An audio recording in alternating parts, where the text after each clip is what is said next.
So far, I haven't really found anything super amazing since starting the Thrift Store Game Hunting series.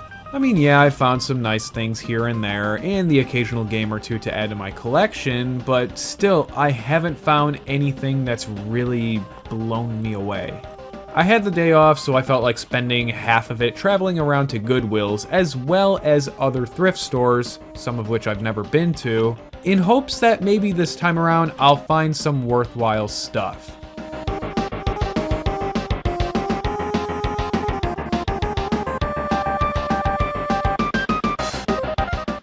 I've seen a lot of plug-and-plays before, but this one is new for me. The system actually came out way back in 2004 and is a top-down monster truck racing game. It sorta reminds me of a game I used to play as a kid called Super Off-Road on the Super Nintendo. Anyway, I ended up passing on this because of how massive the thing was, but looking back and seeing some of the gameplay for it, I kinda wish I would've bought it.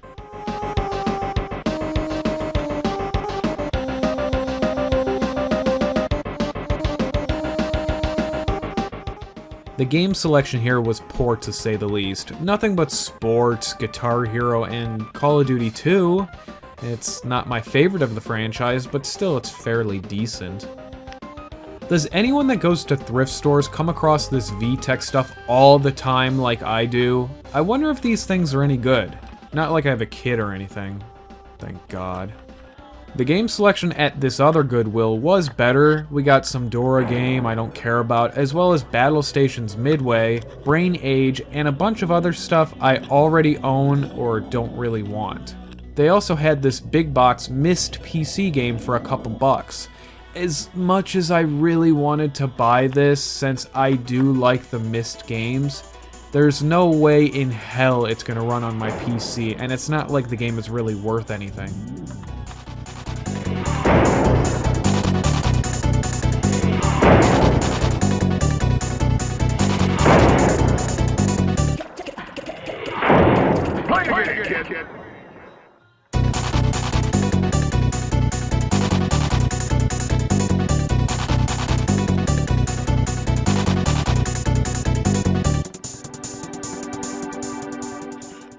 And you know, sports games and DVDs, nothing of interest. Maybe there's some games mixed in with the CDs. Well, that's something. Nuclear Strike for the PlayStation. Oh, never mind.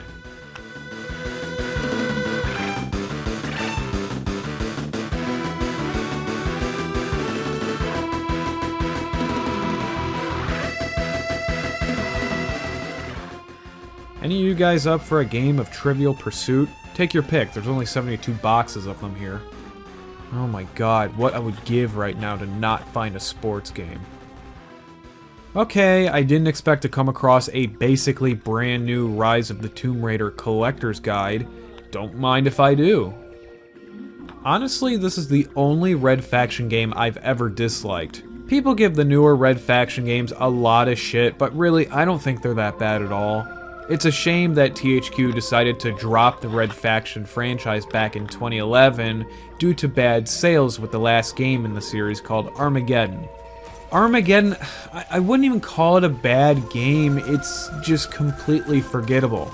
And that's its biggest problem. Well, that and making the campaign a linear mess didn't sit too well with the fans either.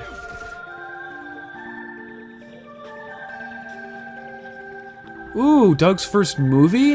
Why have I not heard about this? Oh, that's why. This wasn't made by Nickelodeon when Doug was actually a well-liked show. This was made by Disney, who completely butchered the series. Now that explains it. Typical games I always find at thrift stores. Guitar Heroes, Grand Theft Auto, sports titles. Wait a minute, Marvel vs. Capcom 2? But hang on, the game's probably not even in the... Oh. Well, gee, I've never had this happen to me before. This is amazing, and so is the condition of the disc. The only Marvel vs. Capcom game I've ever played was this one. I never got a chance to play any of the others, and I really love this game. It's kind of funny too, because generally speaking, I'm absolutely horrible with fighting games. But there's a very small list that I'm actually really good at, and Marvel vs. Capcom 2 is one of them.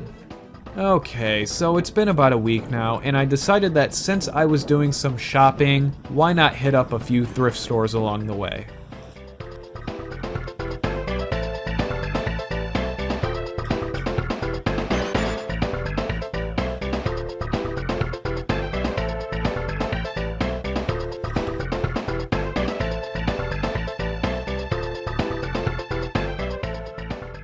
There's a few different games here, like Amped Freestyle Snowboarding, a game that I really like, and the original Halo. I wish I liked the Halo games more than I do. I don't know, I've never really been into alien shooters for whatever reason. This is another one of those spin-off titles that came out after the massive success of the Tony Hawk Pro Skater games. This one I don't recall being that good compared to the others like Matt Hoffman's Pro BMX or Kelly Slater's Pro Surfer. I debated on buying this for a while, but I couldn't help but feel like I already have this. Okay, well it turns out that I do have it. That's good. At first, I had no idea what these plug-and-play shotguns were, until I noticed the label on the side saying that they're from The Walking Dead. Now, this is a fairly recent thing, and maybe I'm stupid here, but don't you have to have one of those old tube TVs for these things to even work properly? Unless these are different from the light guns I'm used to, I have no idea. That's kinda interesting, an Epiphone Studio Acoustic 15C guitar amp. Even more interesting is that they want $70 for it.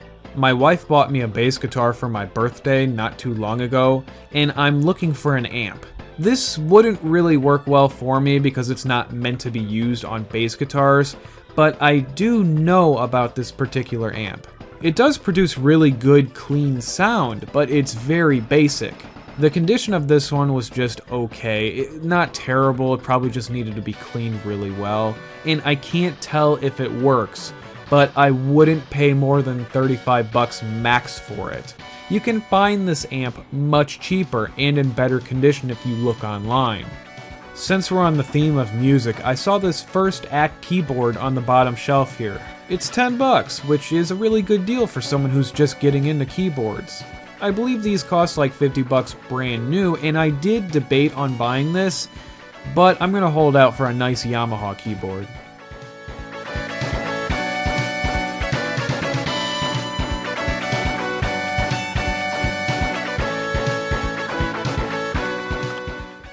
Holy shit, something I've been actively hunting for. Not only is this the Namco plug-and-play I've been wanting for so long, this is the Game Key Ready version, which is pretty damn rare to come across. Normally I pass on plug-and-plays for $6, however this is a huge exception to that rule.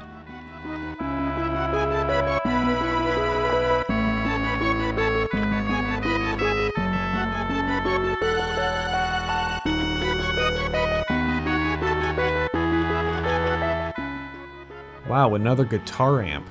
I never see these things at thrift stores, and now I found two of them in one day. Unfortunately, I don't know anything about this one, so I can't say whether or not $15 is a good deal. It did power on when I plugged it in, so who knows? Hopefully someone can enjoy it. This gigantic monster here is actually a film projector from, I believe, the 70s, but don't quote me on that. Back when my dad and I would go to the flea markets and even antique malls, we'd come across film projectors all the time, so this immediately made me think of him. It's a Bell Model 1592, and it also came with a protective cover.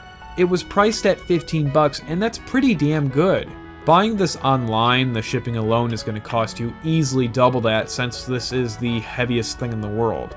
If this was a Model 1585, I would have bought this in a heartbeat, since those guys are ridiculously expensive in great working condition. But I don't know if I'm going to buy this or not. I gotta think about it.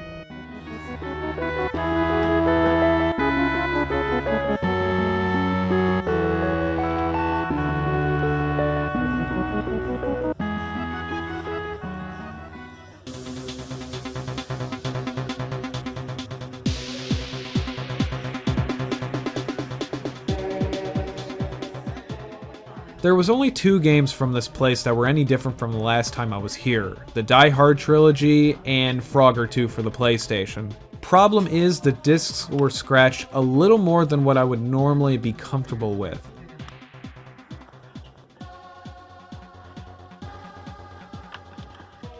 In this bin here, I found a Nintendo 64 voice recognition unit for $4. Now I can play all the great games that utilize the VRU, such as Hey You Pikachu and the Japanese game Densha de Go.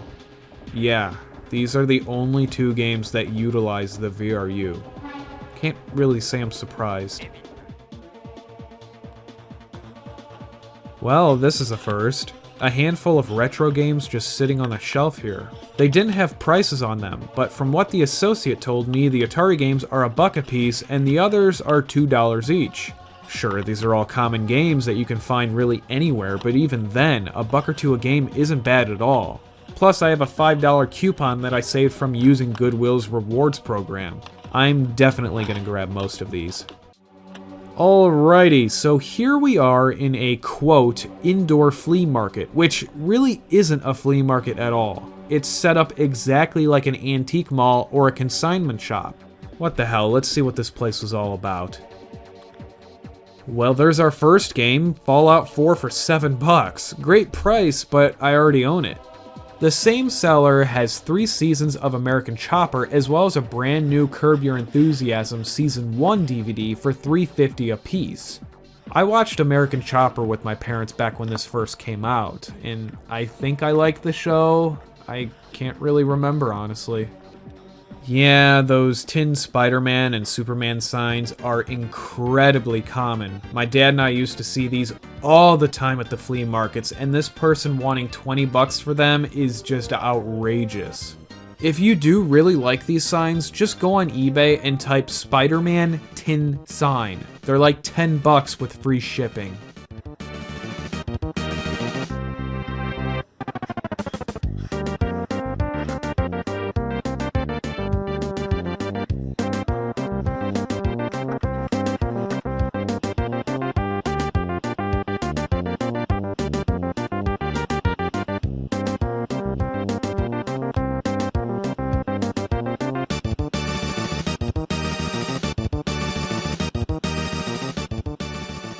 This guy has a ton of DVDs, more than what I even showed here. They were priced at, I think, $2.50 per DVD, but it was cheaper if you bought more. And I think that the season sets were like $8 each. I just briefly skimmed the shelves. I could have been here all day hunting for movies that I actually wanted. Seeing this cool little barrel immediately made me think of my dad. It's apparently meant for dog treats, but really you could use it for anything. Unfortunately, it was a lot higher than what I wanted to pay for it. The last notable thing I found here was this booth with nothing but video games and some anime-related items. Please excuse the poor recording at times because I was standing right behind the main counter where the associate was, and I didn't exactly want to give it away that I was recording. Anyway, this person has a large variety of games, from retro to modern, and the prices were hit and miss. Like those Donkey Kong Country games I got for either $10 or $15 at Disc Replay, while this seller has them tagged for $25 each. Then they have Kingdom Under Fire for $5, which is by far one of my favorite Xbox games of all time. Complete shameless plug here, but you can check out my review of that game in the description below. There will be a link. So yeah, anyway, whenever I come across resellers, what I usually do is pull out super common games that I know are basically not worth anything to see what they have it listed for. For example, Final Fantasy X-2 for $5 isn't a great deal. Fracture for $4 is about right. Mario Duck Hunt for $15 is pretty high. Blazing Angels 2 for $8 is nearly double what it's really worth. Red Steel for $5 is horrible actually, since Disc Replay by me always has them in stock, and I've never seen it cost more than $2 max. This person also has some game systems here, but again, you're not getting any sort of deal from buying them. $70 for a Vader Atari, $100 for that Intellivision, and $120 for the top loader NES. I can't really shit on this seller too much. I mean, the prices weren't like super offensive or anything. It's not like they were trying to pass off a Mario Duck Hunt for 35 bucks, claiming it was super rare like I've seen in the past. It's just that this seller has games that seem to be priced based off eBay, or maybe even slightly higher sometimes. And really, that defeats the purpose of a flea market, which again this place claims to be.